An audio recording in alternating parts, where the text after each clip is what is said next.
ঈদের আগের দিন রাতে বসে আমাদের এই কথাবার্তা শুনতে হয়তো বা অত বেশি একটা মজা নাও লাগতে পারে। বাট একটা জিনিস আমার মাথায় একটু ঘুরপাক খাইতেছিল যে, এই যে আমরা টানা ৩০ দিন রোজা রাখলাম, তারাবি নামাজ পড়লাম এবং এত আয়োজনের পেছনে মূল উদ্দেশ্যটা হচ্ছে আমাদের জীবনে যত পাপ ছিল সেই পাপগুলোকে কিছুটা হলেও যদি কমানো যায় এবং উপরওয়ালার সন্তুষ্টি কোনোভাবে যদি অর্জন করা যায়, তাইলে আল্টিমেটলি একটা অন্যরকম হ্যাপিনেস কাজ করে এবং এই কারণেই কিন্তু ঈদের মতো একটা সেলিব্রেশনের ভেতর দিয়ে আমাদের যাওয়ার আলহামদুলিল্লাহ সুযোগ হয়। যেখানে আমরা একটা কঠোর পরিশ্রম বা কঠোর একটা আ সিয়াম সাধনার মধ্য দিয়ে যেয়ে আল্টিমেটলি আমরা একটা জায়গাতে যে সেলিব্রেট করার একটা সুযোগ হইতেছে। এবং এই সেলিব্রেশনের বিষয়টা আমার কাছে মনে হয় যে আমাদের লাইফের ডিফারেন্ট অ্যাসপেক্ট এ করা পসিবল। ফর এক্সাম্পল তুমি তোমার লাইফে যেই জায়গাটাতে যাইতে চাও, সেটা যেই ক্যারিয়ারে বা যেই চাকরি-বাকরিতে যাইতে চাও, যেই কোম্পানিতে কাজ করতে চাও এবং এই প্রত্যেকটা জিনিস উপরওয়ালা কিন্তু তোমাকে আ কোনো না কোনো একটা কারণেই পৃথিবীতে পাঠাইছে এবং সেই কারণটা তুমি যদি খুঁজে বের করে সেই পৃথিবীর প্রয়োজনে তুমি তোমার নিজেকে যদি কোনোভাবে কাজে লাগাইতে পারো, তাইলে কিন্তু তোমার নিজেরও বেনিফিট হয় এবং উপরওয়ালার ইবাদতও অর্জন করা হয়। সুতরাং তুমি তোমার লাইফে বা ক্যারিয়ারে যে জায়গাটাতে অনেকদিন ধরে চিন্তা করছো যাবো, করতেছি, করবো নে। হয়তোবা নিজের গাফিলতির কারণে তোমার আরো বেটার জায়গাতে যাওয়ার কথা ছিল কিন্তু সেই জায়গাটাতে আল্টিমেটলি যাইতে পারো নাই।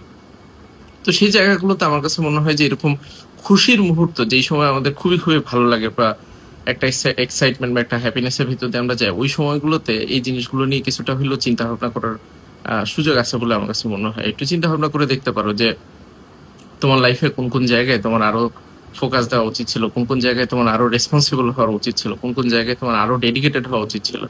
সো উপরওয়ালার রহমতে একটা জীবন আমরা পাইলাম, সেই জীবনটাকে যদি প্রপার ওয়েতে ইউটিলাইজ না করা যায় এবং সেখানে যদি একটা ভালো মিনিংফুল একটা লাইফ যদি লিড করা না যায়, তাহলে আমার কাছে মনে হয়েছে আলটিমেটলি একটা আনহ্যাপিনেস কন্টিনিউয়াসলি থেকে যাবে। বাট তুমি তোমার লাইফে প্রত্যেকটা স্টেপ বাই স্টেপ ডিফারেন্ট অর্জন তোমার যখন হবে, তখন কিন্তু দেখা যাবে এই প্রত্যেকটা অর্জনের দিন এক একটা ঈদের মতো হ্যাপিনেস বা এক্সাইটমেন্ট তোমার লাইফে নিয়ে আসতে পারে।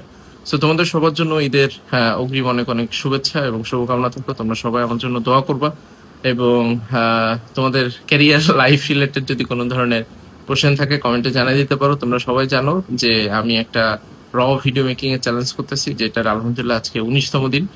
আর আজকে আর বিশেষ তেমন কিছু বললাম না ঈদের আগের দিন, সো সিরিয়াস কোনো কিছু বলার নাই। তারপরে ওই সবশেষে আবার একটু মনে করাই দিতে চাই, জীবনে প্রত্যেকটা মোমেন্টকে তুমি একটু চিন্তা ভাবনা করে দেখতে পারো যে আসলে প্রপার ভাবে ইউটিলাইজ করার সুযোগ তোমার হচ্ছে কিনা।